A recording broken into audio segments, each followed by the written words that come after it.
All righty. Shernay, we good? Okay. Yes, we're good. All right. Good evening, everybody. Co-chair Wayne Peterson, also known as Al Pete. Thank you so much for signing up and registering for this very informative seminar that we're about to have. So thank you so much for being here. Feel free to share with some other people. I mean, we can still take registrations. This is courtesy of the Entrepreneurship Task Force. So um, we'll talk about more information about that after everything is over with, okay?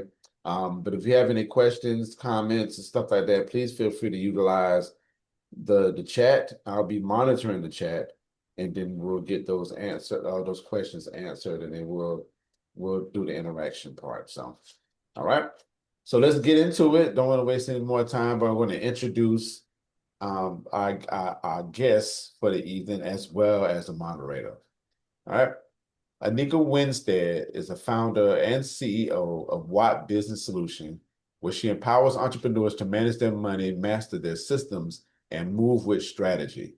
With a deep background in tax and accounting, including roles at the Maryland State Comptroller's Office and the Department of Agriculture, Anika now specializes in helping small business owners, freelancers, and creatives navigate the financial side of the entrepreneurship with clarity and confidence. She's led tax education workshops for community organizations and business accelerators, and she's currently teaching accounting and tax at Morgan State University in Baltimore, Maryland. Known for breaking down complex tax topics into real talk, Anika brings both expert insight and practical tools to help media professionals protect their coins and plan like pros. All right. For our moderator, which is our chair, Shernay Williams, chair of the NABJ's Entrepreneurship Task Force, has spent more than 10 years as a freelance journalist, independent content strategist, and entrepreneurship educator. Before her freelance career, she worked as a newspaper journalist, then transitioned to local TV as a reporter, anchor, and producer. Among her, among her many ventures, She's run a content firm called The Story Suite and launched a national directory and resources platform for Black mompreneurs.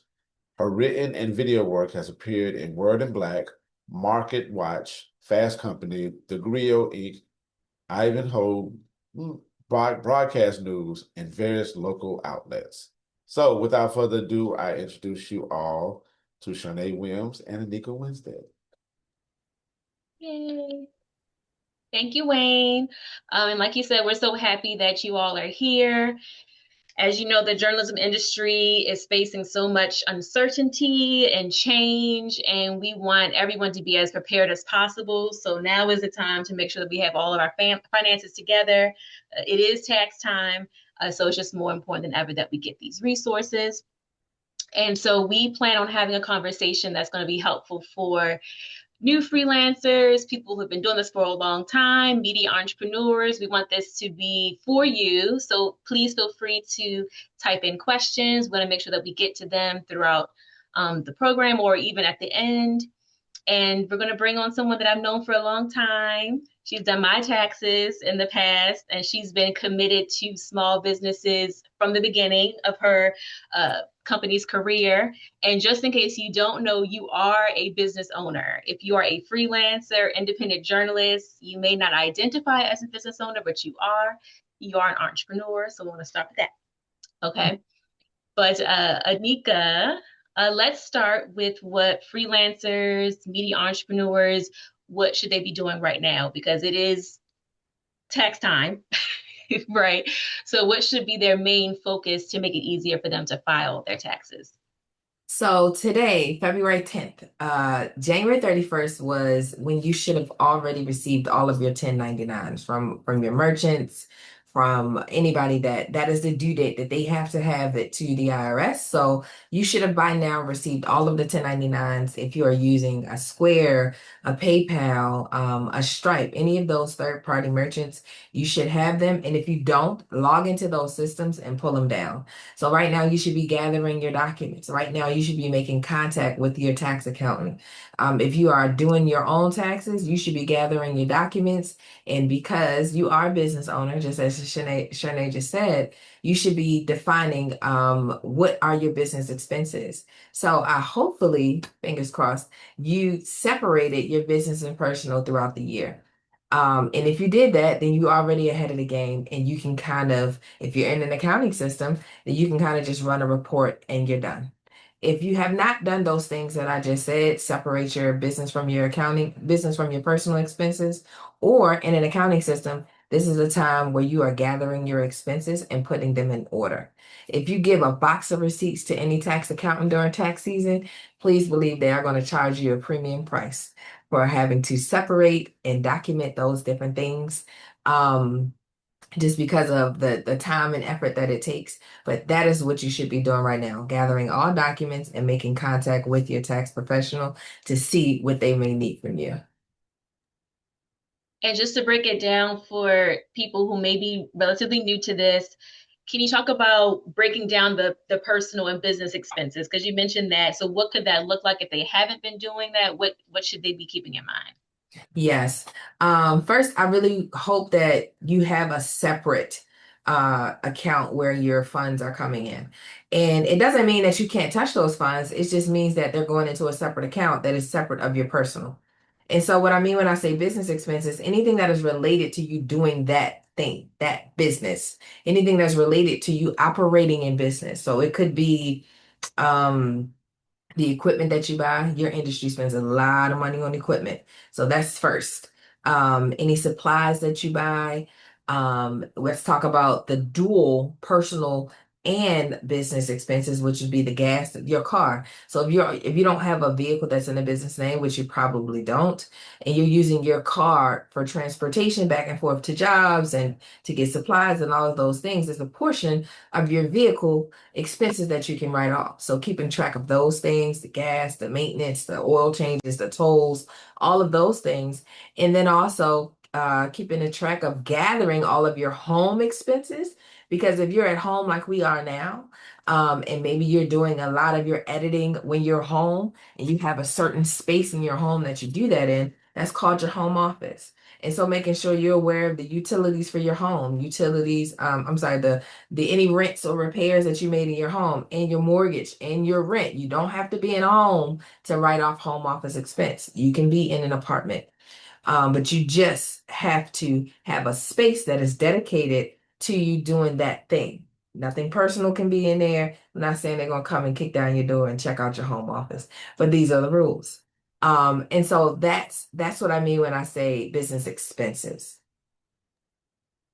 And what about, because I think I've read somewhere that you can even track, say that you leave your house and you go to a coffee shop to work, or you go to the library to do some work, and then you go back home. Can you write that travel off as an expense? So yeah, so if you the only part of mileage you can't write off is you going from home to the office. If you go to a second office that you're using, like the coffee shop that you said, then that, or if you're going to pick up supplies and different things like that, then yes. But that drive from home to the office is it's not something that you can write off. Now, to Okay, make so you that can much write off easier, going. yes. So you can't write off going to the office, if that makes Mm, sense. So it's in the law. It's very particular. That's why that's a red item and it's audited a lot. Mileage. One thing about mileage is that you have to, I'm getting ahead of myself, but you have to keep a log. So they will disallow all the mileage that you put down there, especially if it's high, if you don't have a log. So that's why we want to have those mileage apps on our phones.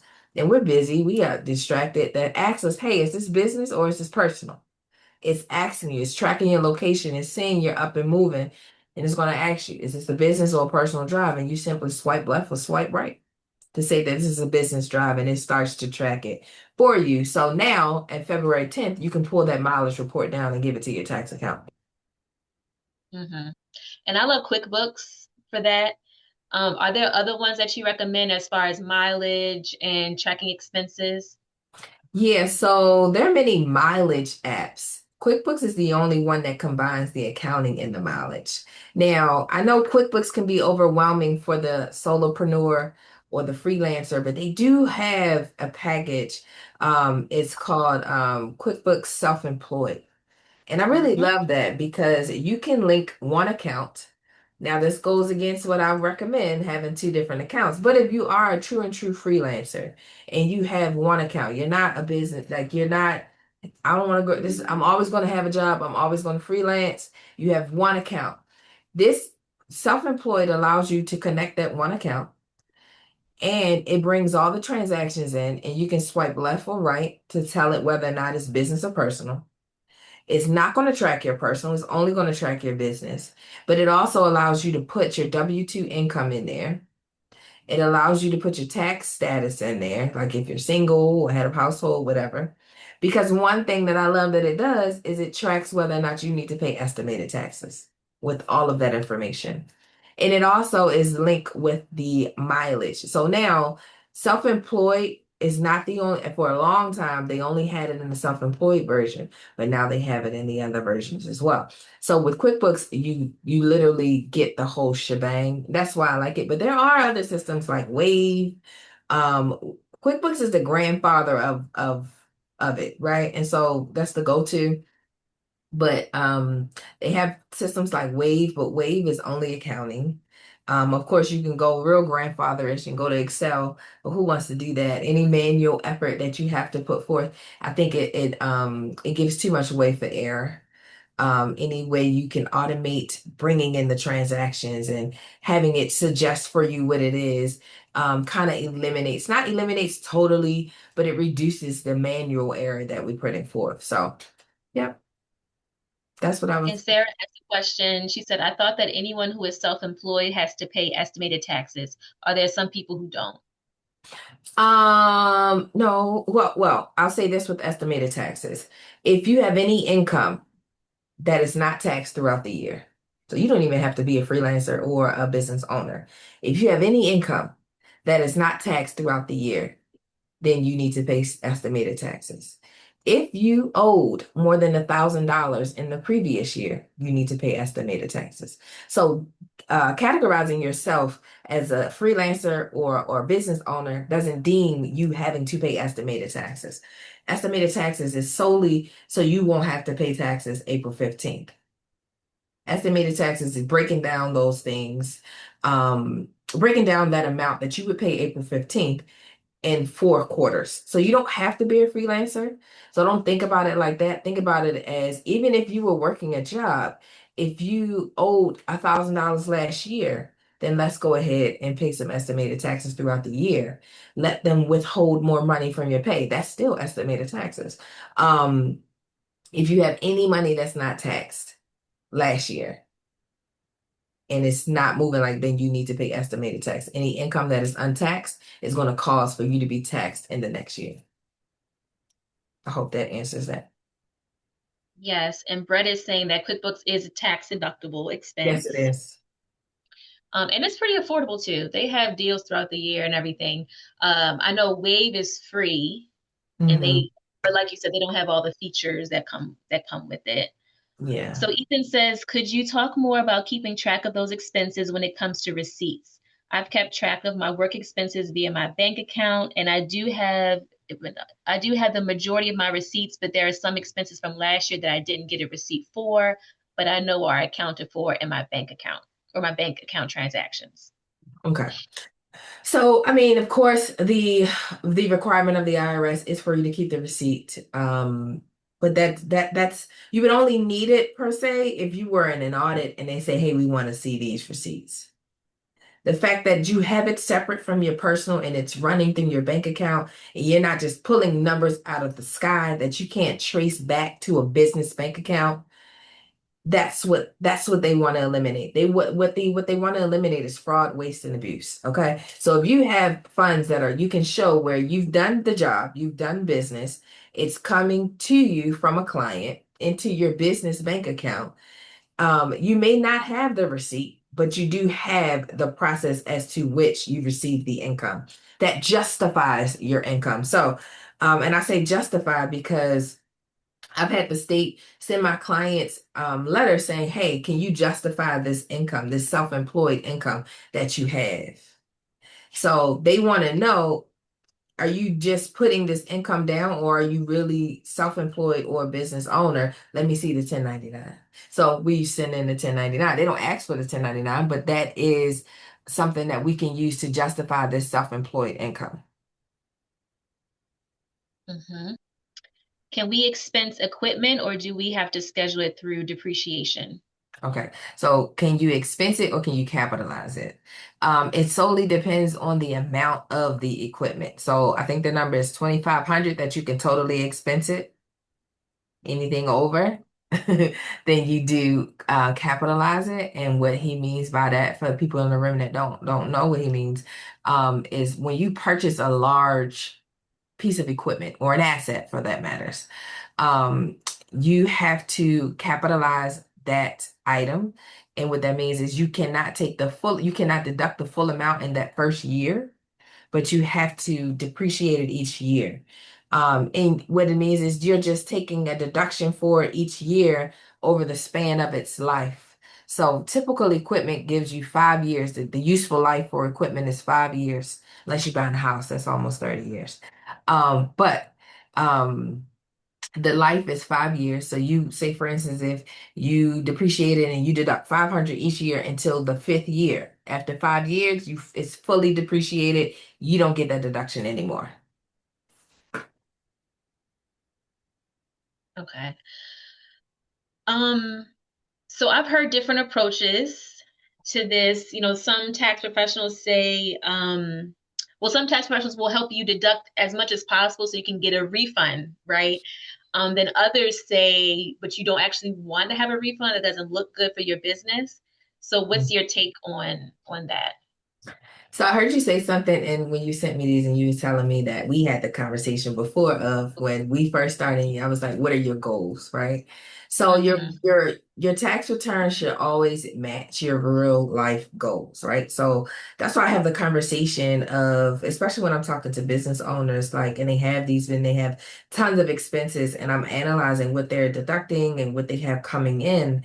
Um, I listen a lot, and if I'm hearing, yeah, I'm trying to buy a house, or I'm trying to do that, or my son is going to college, and all those things, then I immediately, if I'm seeing all of these deductions and you're trying to buy a house, my first question is, how much did the lender say you need to show on your tax return, right? Because and I'm going to circle back here because based off of if your goal is to buy a house and now you have this massive loss from your business on your return, that's not doing anything but putting you in a lower bracket income wise. And they don't foresee how they're going to get their money back if they lend you this money. So getting a refund is not like a badge of honor. And I know like a lot of times as we're growing up, I don't know about y'all, but a refund was like, yeah, we're getting a refund, we're gonna go this and we're gonna do that. And a lot of times what a refund means sometimes is that you gave the government too much money throughout the year. Now, if we structured it in a way that now you're an S corp and you're on payroll, all of those things, and you're doing a lot of things from your business, then the refund that you get, it's a little different, right? You've planned and you've outlined all these things, but you've also spent a whole lot of money throughout the year to be compliant with this particular structure. So I don't necessarily like for my clients to be um refund, I guess, based, like oriented, like that is their goal to get a refund. I really want them to understand. A lot of people, I think if you just break even throughout the year and your business is showing income, depending upon what you want to do. Are you applying for a loan? Or do you want to apply for this certain program, this program that requires you to show this a level amount of income for your business. You know what I mean? Because they ask for your tax return. When I was going through 10K small business, they wanted to see your tax return. They wanted to see how much income you claim in order to qualify you for the program. So you have to be mindful of that, and they want the last 2 years. So just being mindful of, what that looks like. And everybody is not going to have a refund. What I say is, if you've done everything throughout the year, you've deducted all of your expenses, you have income. If we do get a major profit, and now I'm suggesting a different structure. Because if you ended the year and you have $50,000 in profit, then that tells me that you can pay yourself a salary. You can pay yourself a salary, and now we need to look at a different structure for your business because your business is very profitable. And so, no, with that $50,000, you might not get a refund. You might owe the government, but now let's reframe it, let's restructure it so you won't have to owe going forward. I hope that I answered have the a question. question. Oh, are we supposed to type it in? You can speak. Okay, my question is, so I I didn't grow up knowing this stuff. I did not become a freelancer by choice. Some years ago during the pandemic, I got laid off and became a freelancer, but that was like fairly easy taxes, and that wasn't that long ago. But now, like this past year, so 2025 was my first time being a freelancer the whole year. And I didn't really know how to navigate that or anything. So basically, I'm probably in the worst case scenario where I want to learn all this stuff, like how to be a self-employed person. So I'm starting like just, yeah, I worked a freelance job that paid me, that was the only thing that I paid on, or, that was paying me, and I didn't give, I'm gonna owe basically the government for sure. So my question is like, do I set up QuickBooks now? Like, how do I even get started with like figuring this out before I go to brass taxes and Well, guess what, Miss Erica? I hope I'm saying that right. You are yes, a Erica. self-employed person. Hmm? You are self-employed. You're already self-employed. So congratulations to you for betting on yourself and stepping out and doing your own thing last year. And I'm super, super proud of you for doing that. But you are a self-employed person. Okay. Hmm. You employed yourself. And so when you have first thing when you step out there and you go the whole year and you may not have all your ducks in order, I would say go ahead and get into the accounting system right now while we're still in the first quarter. Now, 2025, you can bring that stuff into QuickBooks. Okay. Okay. So you have the capability of bringing that stuff into QuickBooks. And then don't overwhelm yourself with it. Just take every step, one step at a time. Take a look at it. You may or you may not. You never know. What the numbers say is what they'll say, but don't overwhelm yourself with the idea, I'm gonna owe. Because there could be the equipment that you can write off. There's mileage, there's car expenses, there's home office. So what you think you might owe, you may not know. You may not owe. Okay. Oh, I'm scared. But yes, I'm gonna write down everything. And they're not the big bad wolves. You know what I mean? Like, I when I teach at Morgan, first thing I ask on the first day is say, what is the role of the IRS?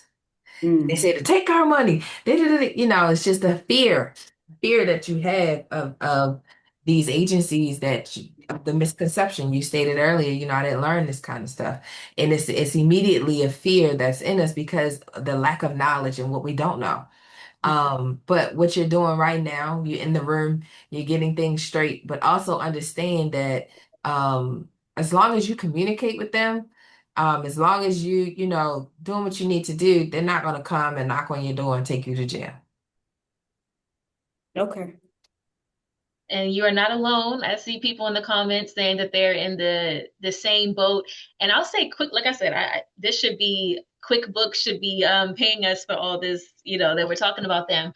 But it really is good. And like she said, once you put in your credit, your bank account information, it'll automatically try to help you itemize. So say, is this is this category for advertising? Is this for, whatever? And then you can just kind of go through transaction by transaction and say, okay, yes, this is for that. Yes, it is for that. So they make it relatively easy for you to get back on track. But dedicate some time to it.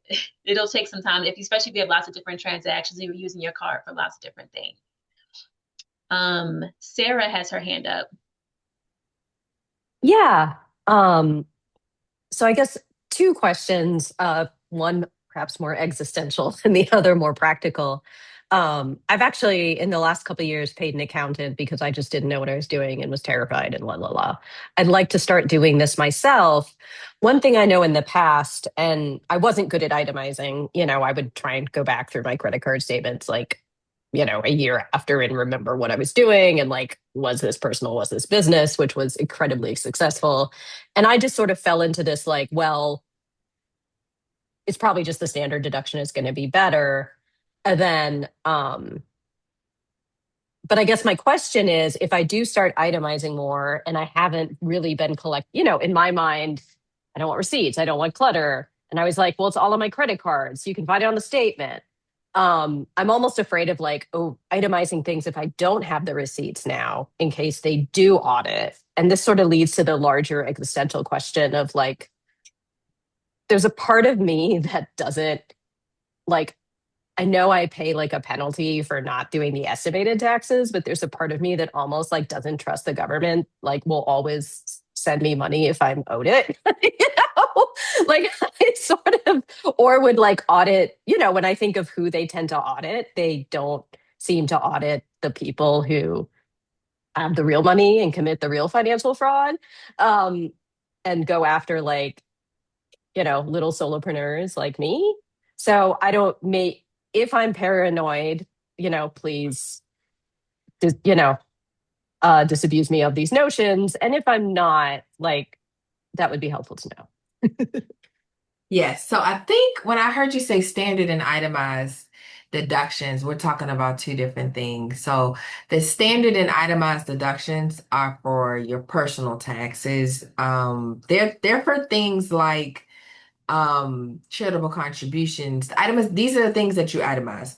Charitable contributions, mortgage interest, medical expenses, um, different things like that. What we're talking about over here are business expenses. So Okay. I want you to understand that separation first. And then when you talk about the receipts and everything from that, I think that when we're trying to master too many things at once or understand too many things at once, like we allow for things to fall in the cracks and we make mistakes and we miss things because we're not letting the experts do it. So I do understand how you want to learn for yourself, and as you should always learn and understand and different things like that. But until you understand, you need somebody that is a professional in that arena to to guide you into step by step until you can kind of take it over if you need to or if you want to. I'm a big fan of let the professional do it. Yes, I understand, but do I understand to the point where I'm reading the tax code?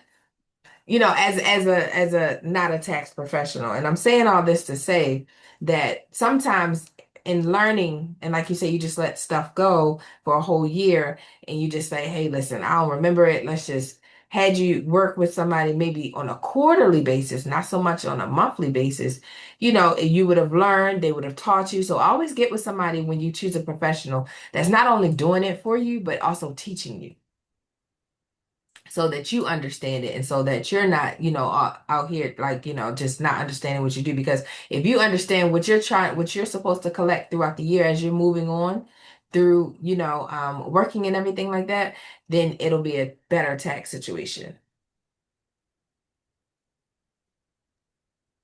That's awesome. And that's a Thank good you. segue. That's a good segue into one of my questions, which is looking for a tax preparer. What are some questions that we should ask to make sure that we find the right person? What should we be looking for? Absolutely. Somebody that you can ask questions to. Then they don't intimidate you. They're not intimidated by your questions. They have experience with people in this space, creatives, solopreneurs, businesses. Um, they ask you questions. They ask you the hard questions. You know, you should not be like, oh my God, I don't want to ask my tax accountant this. Absolutely not. Just you shouldn't walk into a doctor's office. I'm so scared of my doctor. I don't. That person is there to help you. At the end of the day, we are service providers, and these are your tax returns. That your name is going on them. Yes, my name is signed too, but it's for you. The IRS is not gonna come looking for me for the amount that you owe. So whatever is sent to the IRS, you should know. So make sure you're getting with the person that goes through the return with you before it's filed, explains to you what was done, any changes, makes recommendations. Okay. So even if that person was referred to you, these are still things that you should ask from them or look for in that person. Yes. Are there some, speaking of people who may be trying to do it on their own, are there some common missed opportunities that you see as far as, things that we don't consider when it's time for taxes? Yeah, so missing out on those credits, that home office expense, that vehicle credit, just because you don't know, um, not asking those questions that you've been a freelancer for a long time, and maybe you've grown into doing your own thing in your own business, but you're not planning for retirement. You're not saving for retirement. Some things we've talked about a lot here, not separating your business and your personal, um, and not being in the right entity structure. So yes, LLCs are good for starting out, but as you grow and your business begins to grow and you become more profitable, it's of your best interest to evaluate the structure that you're in so you can be more tax efficient and the IRS is not getting all of your money. We do not Or want nothing that. for that matter. We do not want that. Okay, so Wayne said, what are some habits you recommend entrepreneurs / freelancers adopt while saving documents, keeping track of expenses, etc.? So yes, and it's not about perfection, it's just about consistency, and those habits are going to help you do that. So some habits that I recommend is sitting down, if you're in an accounting system or whether you're not, if you're in Excel, sitting down and reconciling your books. Yes, accounting systems make it better. When I say accounting systems, I'm talking QuickBooks, I'm talking Wave. They make it easier for you, but sitting down and giving that some time each quarter. So making sure that you're getting in there and you're putting the transactions in the buckets that they need to go to. Because if you do first quarter, you can wait to the end of second quarter, but you've already got some from first quarter and now you're only looking at second quarter. You know what I mean? So at least on a quarterly basis, sitting down in front and reconciling. There could be some things that some subscriptions that you're paying for that you don't even know. And you reconciling helps you to do that. So reconcile, when I say reconciling, not only putting the transactions where they need to go, but also reconciling what comes through on your bank statement based off of, if you're in an accounting system, what's coming through QuickBooks. And is it accurate? Okay. Let's see, other habits when it comes to receipts. If you are in, one thing about QuickBooks Self-Employed, and I think Wave offers it too, you can actually take a picture of your receipt and upload it with that particular transaction. So you can have your receipts and everything right there. Putting a mileage tracker on your phone so you won't forget. Evaluating your prices every now and again. Those things. So Ethan said, I used the Accounting Aid Society last year for my taxes, but would you encourage us to go the route of paying for an accountant? I think I already know the answer. My income meant I qualified for their services, but I figure I'd get more quality support with someone else. Well, no, I just don't. I made a post about that, I think today, as far as DIYing your taxes or those individuals that use those systems. So paying a professional, that is a tax write-off. However, it's not fit for everybody. So if you are the type of person that, I'll say this, even those free services, have limitations. I heard that one service, they don't itemize. All they do is use the standard deduction. Now we're not talking about itemization, standard deduction. But if you do have charitable contributions and you have medical expenses and all of those things, then it might be more advantageous for you to use the itemization feature. If you're just like, you don't have any of those and the standard deduction, and it's pretty much, just very much plain, then yes, I didn't know that those particular income-based tax preparer companies do business returns. So I wasn't aware that they did Schedule Cs. But if you find one that does, then I mean, make sure that they're writing off the expenses that you have, make sure that, all of those things. I thought that those places only do basic returns, not returns that include Schedule Cs, which is what you all would be using as freelancers and business owners. So to answer your question, should you pay for a professional? I don't want to answer that for you. It's all in what you want to pay for as far as experience and guiding you along the way. Maybe you pay for it that one time, and maybe after that you figure out how to do it. But then we have tax changes every year. Not every year. We didn't have too many this year. No, okay. We have tax credits that expire. Okay. But there's no major changes. He didn't come in and interrupt the system this time like he did last time, in 2018. But so there's no major changes this year. So, but of course, that's when you're working with a professional, that's what we do. We keep up with the changes. We keep up with the movements of, the IRS and the tax code, and that's what we do. And so when you choose to work with professionals in that arena, that is the level of service that you get. So it's what you're willing to pay for. Okay, he said, I don't think Schedule C was their strong suit, so that's why I think I won't use them this year. Yes. Okay, so not too many tax changes, but what are the credits that are expiring? I don't know offhand the credits that are expiring, but a lot of them from the COVID era are expiring. Okay, yeah, got it. Okay, before we go to any more questions, and please let us know, you can unmute or type, but before we get to that, any final words of wisdom, Aneka, you want the people to know? Ask questions. Treat your creativity like a business. Even if you started out of passion, even if you started it out of, I have to do this, treat it like a business at all times. Very good advice. Do we have any more questions? How do you find a good accountant? I find this question to be I get it all the time, right, when I'm doing these type of panels and stuff. And so just like I said with the tax preparer, what you want to look for is someone that allows for questions, asks you questions, is knowledgeable, even if that person comes by way of recommendation. In order for you to really screen someone, you have to know a little bit about what you're asking them about, right? So if sometimes I tell my kids, if I ask you a question, I already know the answer, right? And so it's kind of like that. Sometimes just know a little bit about what you need. You can't go into a situation not knowing anything about it, not knowing what you need, and being able to rate that person because they can tell you anything, right? But if you know what to look for, like, oh, okay, well, I was on this one session and I absolutely know that I'm not supposed to be filing no 1120S if I'm an LLC. And if they you know what I mean? That's for S corp. And so I'm not an S corp. So I absolutely know that, they didn't ask me for a mileage log, but they writing off my mileage.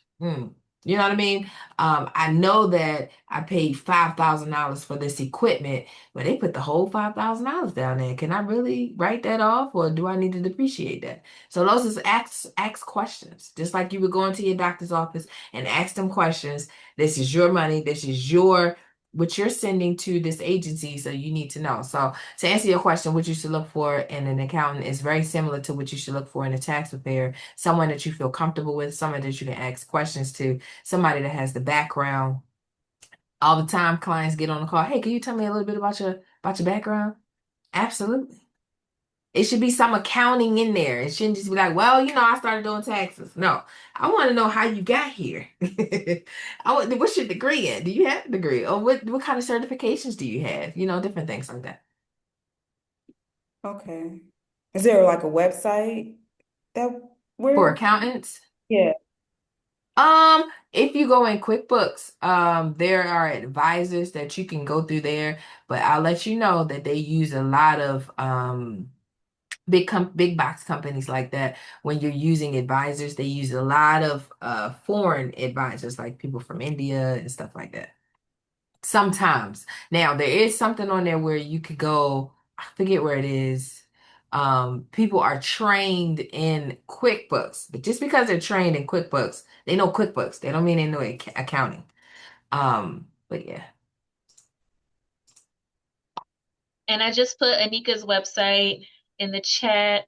I put the link to the NABJ Entrepreneurship Task Force if you want to join us for more virtual sessions like this we have throughout the year.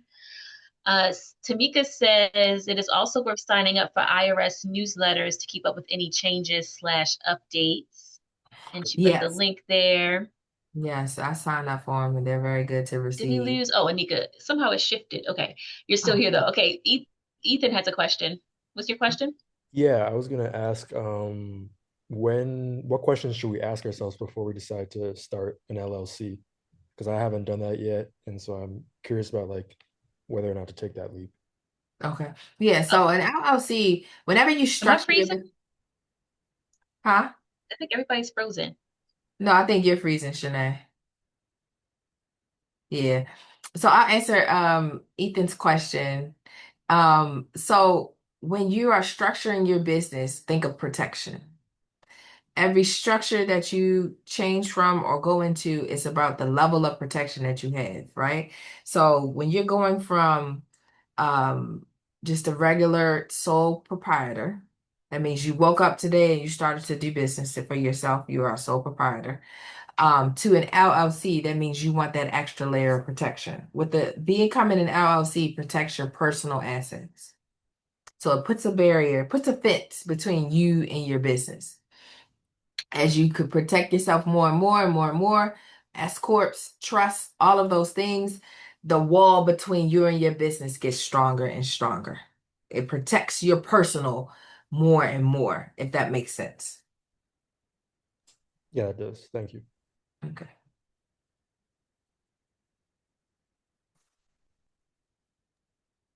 Did Shernay drop off? Look like.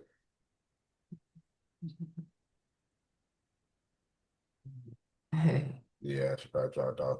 I see Wayne comments that, but I want to create, I don't want it to be the business. And that is a lot with the creatives.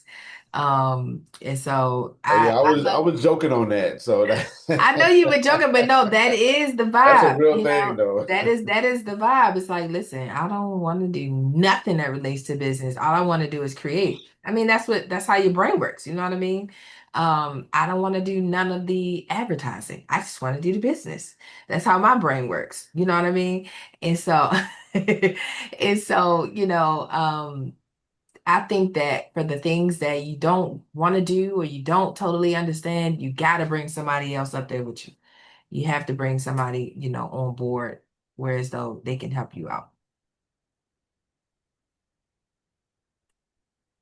Wonderful. I don't know what I missed. My computer, I don't know what happened. But do we have any more questions? We're good? Okay. Well, thank you, Aneka, for taking the time to talk with us. I dropped her website in the chat. Did someone raise their hand? Mm. They did? Okay, I Yeah, can't huh? listen. I got computer issues. So just speak if you wanted to say something. Oh no, I just wanted to say thank you for the opportunity. If you have any other questions, just hit me up, and let me know. Okay, I thought it was one of the attendees. Oof, okay, yeah, something's going on. But yes, please, Anika, if you want to drop your socials in the chat too, you can do that.